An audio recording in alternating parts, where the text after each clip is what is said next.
نہیں کرتا تھا.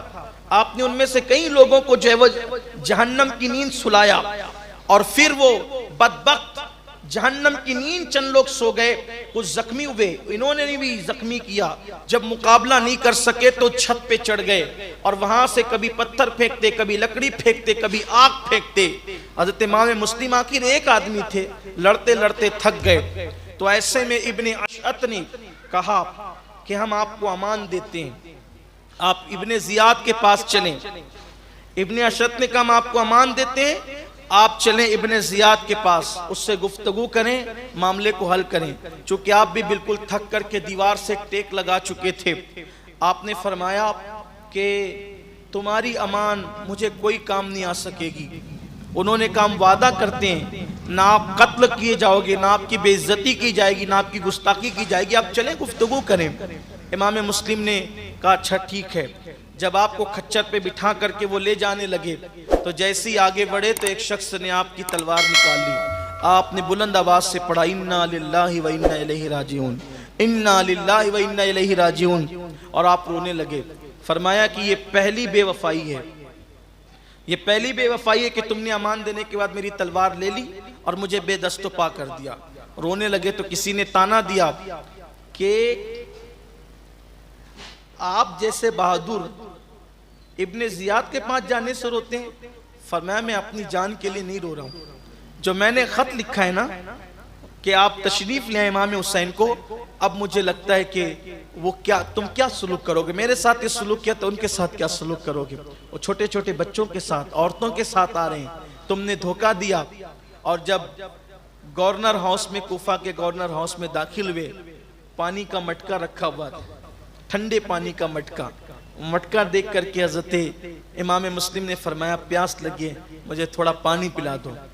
تو ایک بدبخت نے جو ہے وہ یہ تانا دیا کہ مسلم یہ ٹھنڈا پانی تمہیں نہیں ملے گا, اب تو تمہیں جہنم کا پانی ملے گا, آب حمیم ملے گا.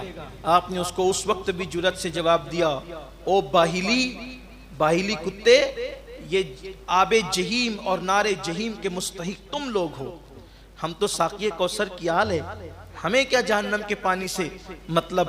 اور آپ نے یہ فرمانے کے بعد آگے بڑھے تو ایک شخص کو ترس آیا اور اس نے جو ہے ایک کٹورے میں پانی لیا, ٹھنڈا پانی نکال کے امام کو پیش کیا. جیسے وہ پانی آپ نے منہ کے قریب کیا, ہونٹ کٹ گئے تھے, دانت جو ہے وہ ہل رہے تھے, کمزور ہو چکے تھے, وہ ایسا مارا تھا ان لوگوں نے, زخمی کیا تھا. جیسے ہی کٹورا منہ کے قریب کیا تو وہ پانی کے اندر خون گرا اور پورا پانی خونا خون ہو گیا. دوسرا کٹورا دیا گیا تو اس میں بھی خون آ گیا. تیسرا کٹورا دیا تو جو دانت کمزور ہو چکے تھے وہ جو ہے وہ تھوڑی سی حرکت سے ٹوٹ کر اس میں گر گئے. آپ نے فرمایا شاید کہ اب دنیا کا پانی میرے مقدر میں نہیں ہے, اور پھر ابن زیاد کے سامنے آپ کو لے جایا گیا. آپ نے سلام بھی نہیں کیا اس کو. جب سلام نہیں کیا تو اس نے, کسی نے, چمچے نے کہا کہ آپ امیر کو سلام نہیں کرتے.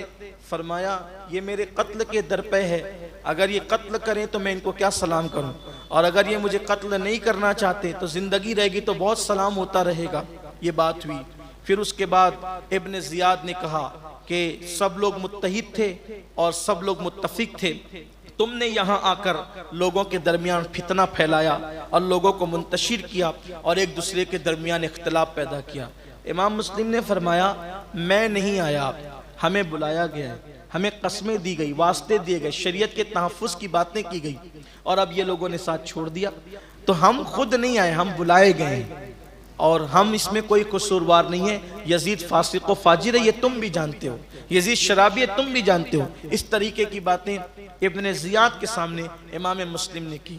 پھر اس نے بہت ساری باتیں کہی اور جلاد کو حکم دیا کہ ان کو لے جاؤ اور کوفہ کے دارالامارت پر کھڑے کر کے ان کو قتل کر دو اور ان کو زمین کے نیچے گرا دو, وہاں سے اوپر سے نیچے گرا دو. امام مسلم نے کہا دیکھو تم قتل تو کر رہے ہو, مجھے کچھ وصیت کرنی ہے. اس پورے مجمع میں جو رشتے کے اعتبار سے بڑا قریب ہمارا لگتا ہے وہ ہے عمر بن سعد ابن ابی وقاص, یعنی سعد بن ابی وقاص کا بیٹا عمر بن سعد بھی یہاں موجود ہے, اس سے ہماری رشتہ داری ہے. میں ذرا اس کو کچھ وصیت کر دوں.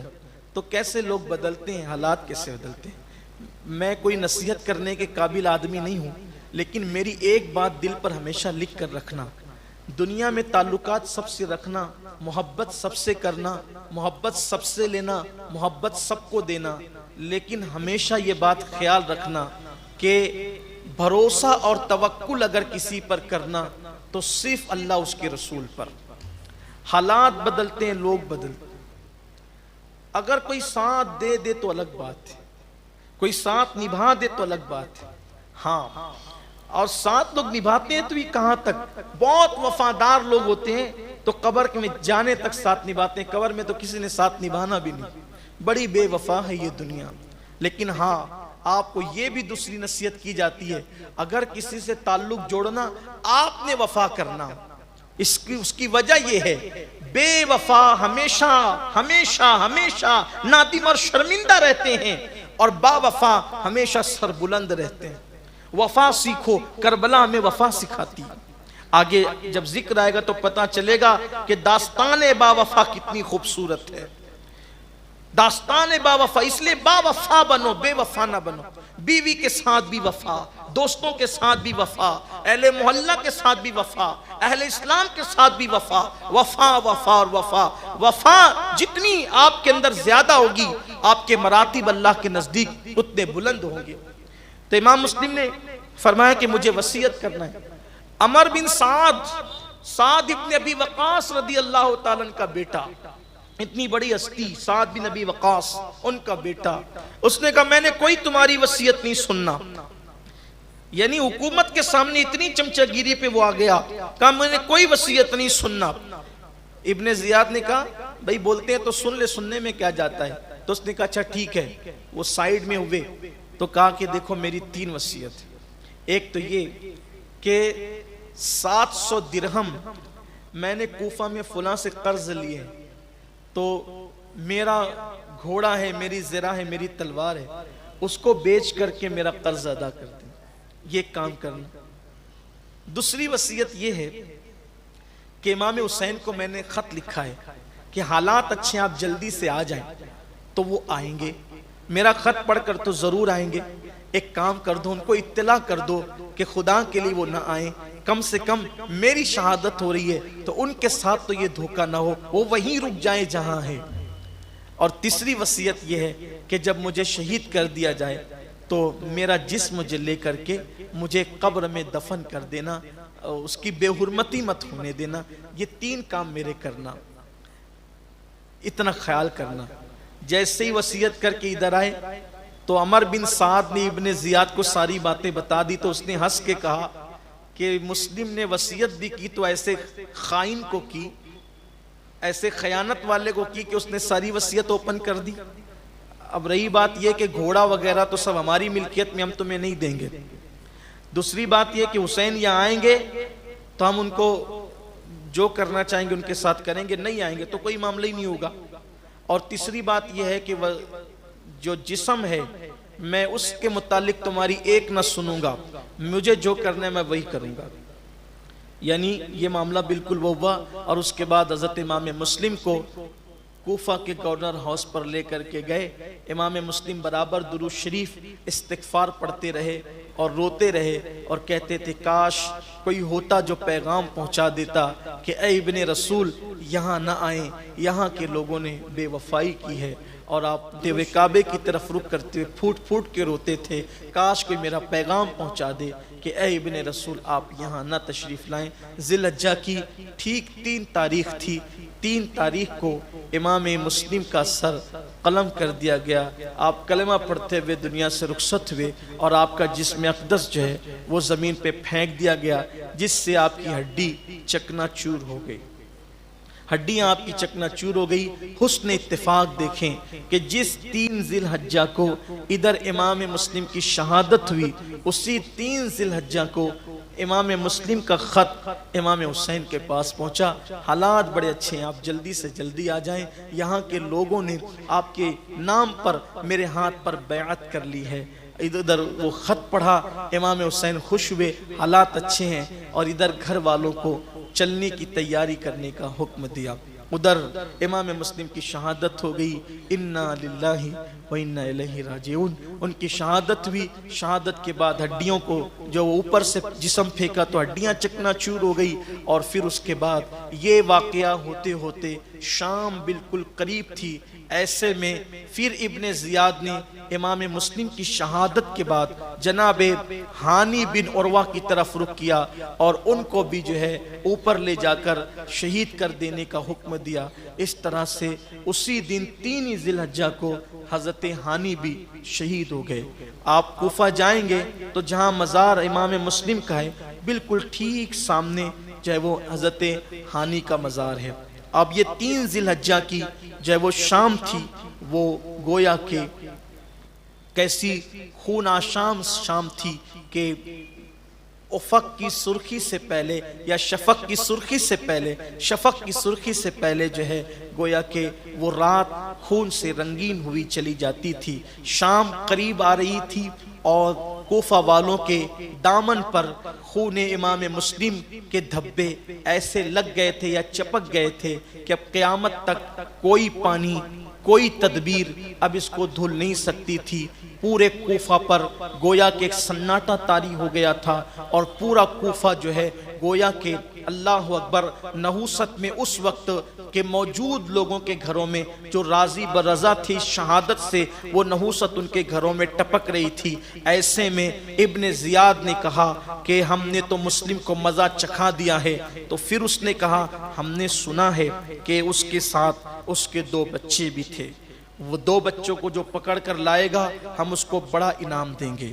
اب یہ امام مسلم کے بچوں کے متعلق جو گفتگو ہے وہ میں علامہ ارشد القادری کی تحقیق پر اعتماد کرتے ہوئے، علامہ جلال الدین امجدی فقیہ ملت اور مجدد اہل سنت علامہ شفیع کاروی علیہ رحمہ کی تحقیق پر اعتماد کرتے ہوئے اپنی الفاظ کے جامع میں گفتگو کرنا چاہتا ہوں۔ میرے آقا صلی اللہ علیہ وسلم کے دیوانوں، ادھر شام کا وقت ہے، سناٹا کوفہ میں چھایا ہوا ہے، اور اس سناٹے کے اندر جب ابن زیاد کی مغرور آواز دربار میں گونجتی ہے، اس کے بچوں کو جو پکڑ کے لائے گا ہم اسے انعام دیں گے۔ بچے ادھر قاضی شریح کے یہاں تھے، قاضی شریح مولا علی کے شاگرد تھے، اور جو وہ ان کو فیصلہ کرنے کا فن مولا کائنات نے سکھایا تھا۔ ادھر جب شام ہوئی اور شام کے وقت شہادت کی خبر چونکہ سب کو پہنچ چکی تھی، قاضی شریح بچوں کو سینے سے لگا کر رو رہے تھے اور ان کے سر پہ ہاتھ پھیر رہے تھے۔ ننھے بچوں نے قاضی شریح سے کہا، قاضی صاحب یہ جو آپ ہمارے سر پہ بار بار ہاتھ پھیرتے ہیں اور جب ہمیں سینے سے لگا کے روتے ہیں، ہمارے خاندان میں یہ سلوک یتیموں کے ساتھ کیا جاتا ہے، کیا ہم لوگ یتیم ہو گئے؟ ننھے سے بچوں نے جب پوچھا، قاضی صاحب کیا ہم لوگ یتیم ہو گئے؟ یہ سلوک تو ہمارے خاندان میں یتیموں کے ساتھ کیا جاتا ہے۔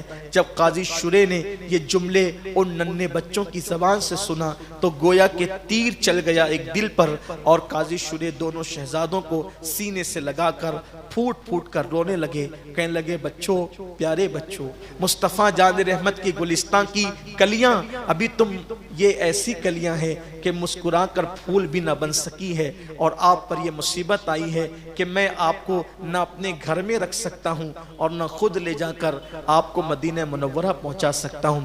دیکھو آپ کے والد کو شہید کر دیا گیا ہے پیارے بچوں، اور آپ کو ڈھونڈا جا رہا ہے اور بڑا انعام رکھا گیا ہے، اگر میں گھر میں رکھوں گا تو میری جان پر بند آئے گی۔ اس لیے قاضی صاحب نے اپنے بیٹے اسد سے کہا، اسد صبح کو قافلہ باب العراقین سے جو ہے وہ مدینہ منورہ کی طرف جانے والا ہے، صبح جلدی جانا اور ان بچوں کو اس قافلے کے ساتھ کر دینا، تاکہ کسی معتمد انسان کے حوالے کر دینا، تاکہ یہ شہزادے مدینہ کی امانت مدینہ منورہ تک پہنچ جائیں۔ اب وہ جو ننھے شہزادے تھے محمد و ابراہیم، کس گھرانے کے لوگ تھے آپ جانتے ہیں، اور مدینہ منورہ میں ان کی کیا عزت تھی، لوگ زمین پہ چلنے نہیں دیتے، گود میں اٹھاتے تھے، کبھی مصیبت نہیں دیکھی، کبھی پریشانی نہیں دیکھی بچوں نے، اس طرح کی زندگی تھی، لوگ احترام کرتے تھے، مدینہ طیبہ کے لوگ بڑی تعظیم کرتے تھے، بڑا احترام کرتے تھے۔ لیکن آج یہ حال تھا کہ جب صبح ہوئی تو قاضی شریح کا بیٹا اسد ان بچوں کو لے کر کے، شہزادوں کو لے کر کے جب باب العراقین کی طرف پہنچا تو اتنی تاخیر ہو چکی تھی کہ مدینے جانے والا قافلہ روانہ ہو چکا تھا۔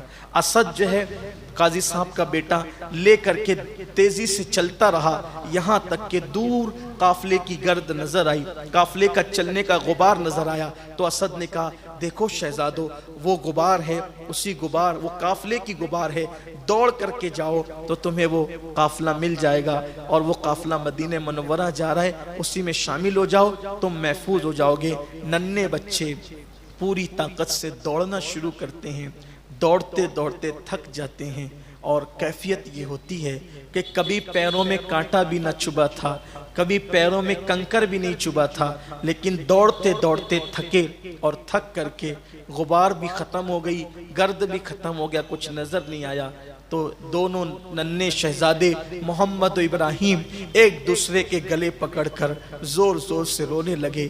کبھی باپ کی یاد آتی ہے، حالت مسافرت میں ننھے بچے حالت مسافرت میں یتیمی کو یاد کر کے روتے ہیں، کہاں وہ مدینہ طیبہ کا آرام، کہاں یہ دوڑ بھاگ، اور پھر تنہائی، اور پھر ابن زیاد کے کارندے، وہ دنیا کے لالچی کتے ڈھونڈ رہے تھے شہزادوں کو، دونوں کو دیکھ کر پہچاننا کوئی مشکل نہ تھا، دونوں پیارے پیارے شہزادے، گلاب کی طرح چہرے والوں کو دیکھا، پہچان لیا، اور لا کر کے ابن زیاد بدنہاد کے پاس پکڑا دیا۔ ابن زیاد کے پاس جیسے ہی دونوں شہزادے محمد و ابراہیم پہنچے، اس نے کہا کہ انہیں جیل میں قید کر دو، میں یزید کو خط لکھتا ہوں، اور حالانکہ وہ یزید کو امیر المومنین کہتا تھا، میں نقل کے طور پہ بھی اس کو امیر المومنین کہنا پسند نہیں کرتا تاکہ لوگوں کو مغالطہ نہ ہو جائے، مغالطے سے بچنے کے لیے اس نے کہا کہ میں یزید کو خط لکھتا ہوں، اور یزید کیا حکم دیتا ہے اس پر عمل کیا جائے گا۔ جب جیل میں ڈالا گیا تو جیل کا جو داروغہ تھا، جو جیل کا داروغہ تھا، جیلر تھا، اس کا نام مشکور تھا، وہ محب اہل بیت تھا۔ اس نے دونوں شہزادوں کو جب دیکھا کہ شہزادے جیل میں ہیں، اور رات کو جب گھر جانے لگا ڈیوٹی ختم کر کے، تو چپکے سے دونوں شہزادوں کو ساتھ لیا، لے جا کر کے کھانا کھلایا، کھانا کھلا کر کہا شہزادوں دیکھو آپ کو قتل کیا جائے گا، آپ کے ساتھ بڑا برا سلوک کیا جائے گا، دیکھیں آج میرے نصیب اتنا چاہتا ہوں کہ اس کے صلے میں اللہ اس کے رسول راضی ہو جائیں، یہ میری انگوٹھی لو، میرا بھائی جو ہے وہ قادسیہ کا کوتوال ہے، اور میں تمہیں قادسیہ کی طرف روانہ کرتا ہوں، تم قادسیہ پہنچنا، یہ میری انگوٹھی میرے بھائی کو بتانا، پھر وہ تمہیں صحیح سلامت مدینہ منورہ پہنچا دے گا۔ اور پھر دونوں شہزادوں کو کھلا پلا کر قادسیہ کے راستے پہ روانہ کیا۔ کہتے ہیں کہ تقدیر کے آگے تدبیر کام نہیں کرتی، انسان کتنی کوشش کر لیں ہوتا وہی ہے جو میرا اللہ چاہتا ہے، قدرت کو جو منظور ہوتا ہے وہی ہوتا ہے، لیکن انسان کو تدبیر کرنا چاہیے، کوشش کرنا چاہیے۔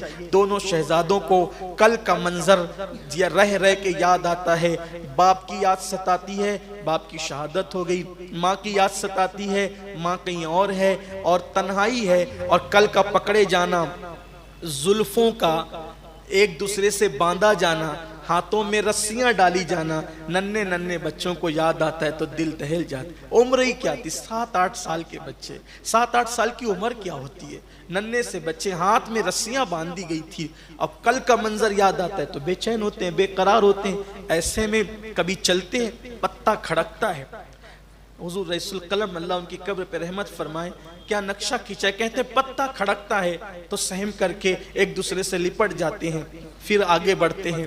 کبھی پیروں میں کانٹا چبھ جاتا ہے تو بے چین ہو جاتے ہیں۔ اسی طرح جنگل کا ماحول، رات کا سناٹا، جنگل کا ماحول، رات کا سناٹا، داغ یتیمی اور فرقت مدینہ، رشتے دار ہیں مگر دور ہیں، ایسی حالت میں چلتے ہیں، کبھی رکتے ہیں، کبھی چلتے ہیں، کبھی رکتے ہیں۔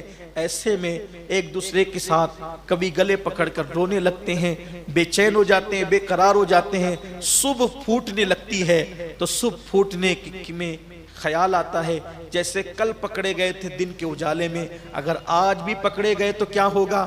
ایسے میں دیکھا ایک بڑا سا درخت ہے پرانا، اور اس میں ایک کھو ہے، ایک سوراخ ہے، تو دونوں ننھے شہزادے اسی کے اندر جا کر کے چھپ جاتے ہیں۔ اب شام ہوگی تو دیکھیں گے جانا کدھر ہے۔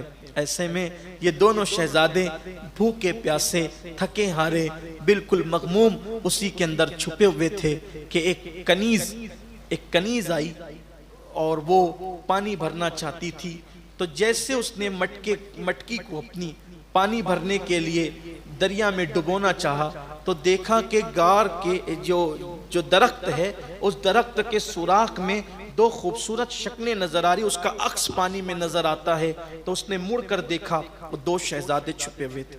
دیکھ کر لگتا تھا کوئی معمولی گھرانے کے بچے نہیں ہے، تیری نسل پاک میں ہے، بچہ بچہ نور کا، تو ہے عین نور، تیرا سب گھرانہ نور کا، کوئی معمولی گھرانے کے نہیں۔ پلٹ کر دیکھا، دونوں شہزادے سہم گئے۔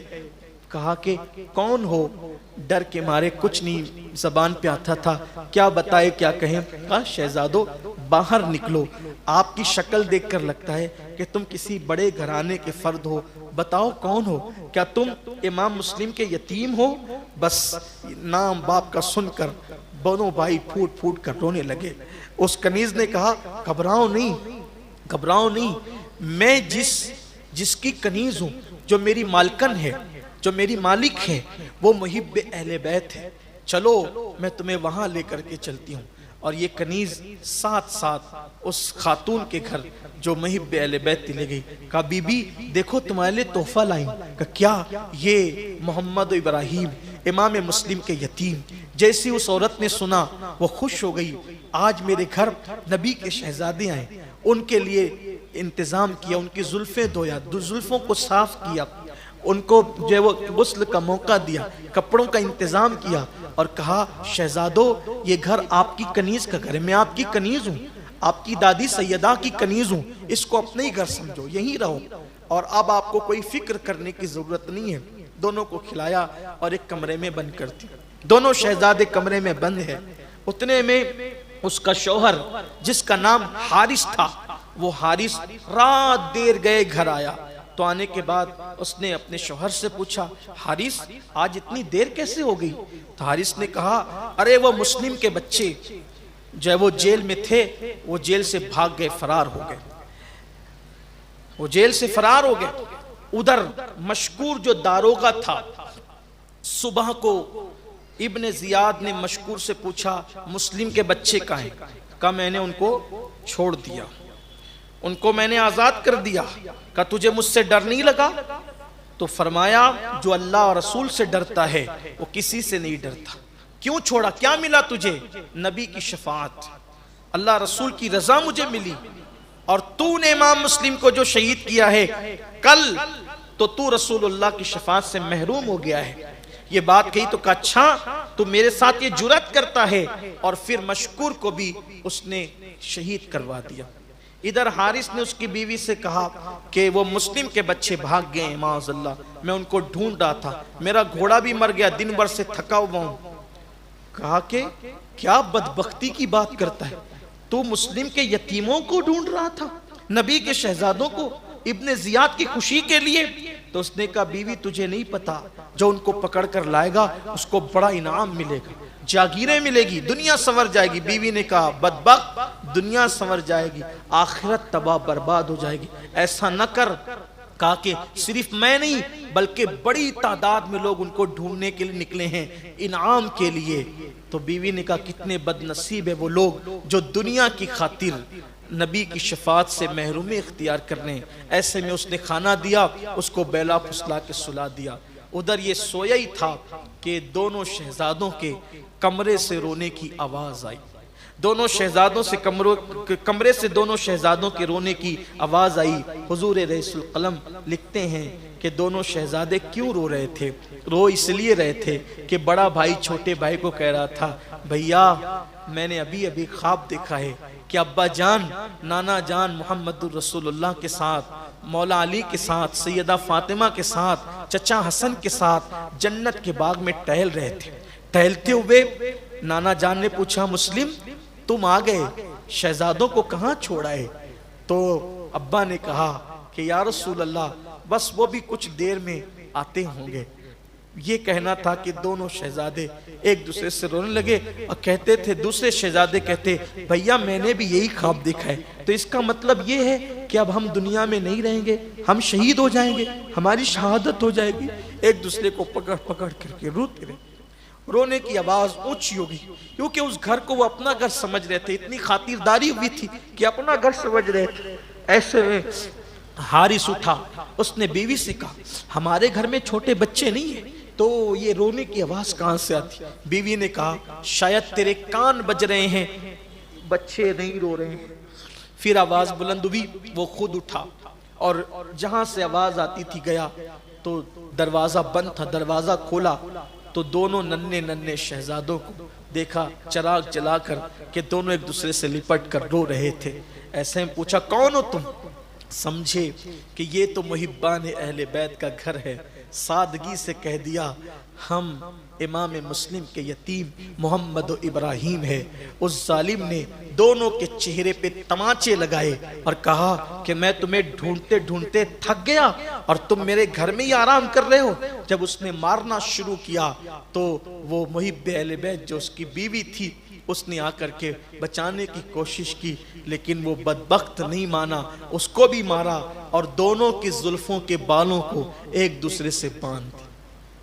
صبح کا انتظار کرنے لگا، صبح ہوئی تو وہ خاتون جو ہے بے چین ہو گئی۔ یہ ظالم صبح کو اٹھا اور اٹھنے کے بعد دونوں کی زلفیں ایک دوسرے کے ساتھ بندھی ہوئی تھی اور دونوں کو اپنے کھچر پہ بٹھایا اور بٹھانے کے بعد تلوار ہاتھ میں لے کر کے آگے کو بڑھا۔ بیوی بچانے کے لیے آئی، اس کو بھی ایسے زور کا مارا بدبخت نے کہ وہ ایک طرف گر گئی، بے ہوش ہو کر کے پڑی رہی اور وہ ظالم جو ہے یہ دونوں شہزادوں کو لے کر فرات کے کنارے پر چلا۔ جب وہ فرات کے کنارے پر چلا تو وہاں جا کر کے اس نے اپنی تلوار نکالی اور تلوار نکال کر جیسی بچوں کو ذبح کرنا چاہتا تھا، اس کی بیوی کو ہوش آیا، دوڑتی بھاگتی آئی تو دیکھا کہ تلوار ان کے گردنوں پر آ رہی تھی۔ بیوی سامنے آئی، اس نے بیوی کو بھی قتل کر دیا، گویا کہ وہ بھی شہید ہو گئی۔ اب دونوں شہزادے ایک دوسرے کو دیکھتے اور اس سے گزارش کرتے حارث پہلے مجھے قتل کر دو تاکہ بھائی کا غم میں نہ دیکھ سکوں۔ چھوٹا بھائی کہتا کہ پہلے مجھے قتل کر دو تاکہ بڑے بھائی کا غم نہ دیکھ سکوں۔ ایسے میں اس ظالم نے دونوں کو ساتھ میں کھڑا کیا اور ایک ہی وار میں دونوں شہزادوں کو، ننھے شہزادوں کو شہید کر دیا اور ان کے دونوں کے سر ٹوکرے میں ڈالا اور دونوں کی لاشیں گویا کہ اس نے وہیں پر ڈال دی، فرات میں ڈال دی۔ اور پھر یہ ہوا کہ وہاں پہنچا، وہ ابن زیاد کے دربار میں دارالامارت میں پہنچا۔ اب پہنچنے کے بعد اس بدبخت نے ابن زیاد سے کہا ابن زیاد دیکھ تیرے لئے کتنا بڑا تحفہ لایا ہوں، لا انعام دے، مجھے انعام دے۔ ابن زیاد نے کہا کیا انعام چاہتا ہے حارث، کیا لایا ہے میرے لیے؟ تو اس نے کہا مسلم کے بچوں کا سر لایا ہوں۔ کہا مسلم کے بچوں کا سر، اس کا مطلب تو نے انہیں کاٹ دیا، قتل کر دیا، ذبح کر دیا؟ اس نے کہا ہاں۔ تو کہا کہ میں نے قتل کرنے کے لیے تو نہیں کہا تھا، میں نے ذبح کرنے کے لیے تو نہیں کہا تھا، تو نے کیسے قتل کر دیا؟ میں نے یزید کو خط لکھا ہے کہ یہ بچے میرے پاس جیل میں موجود ہیں، اب تیرا حکم کیا ہے؟ اگر وہ زندہ منگائے گا تو میں کیا جواب دوں گا اور وہ مجھ پر عتاب کرے گا اگر میں اس کے حکم پہ عمل نہ کروں تو نے تو مجھے مصیبت میں ڈال دیا۔ بدبخت، میں نے تو تجھے قتل کے لیے حکم نہیں دیا تھا، تو نے میری اجازت کے بغیر انہیں قتل کیسے کیا جبکہ یہ میرے لیے بڑے قیمتی تھے کہ میں یزید کو ان تک پہنچا کر بہت سی چیزیں حاصل کر سکتا تھا، لیکن تو نے یہ کام کیا، اس لیے اب تیری سزا یہ ہے کہ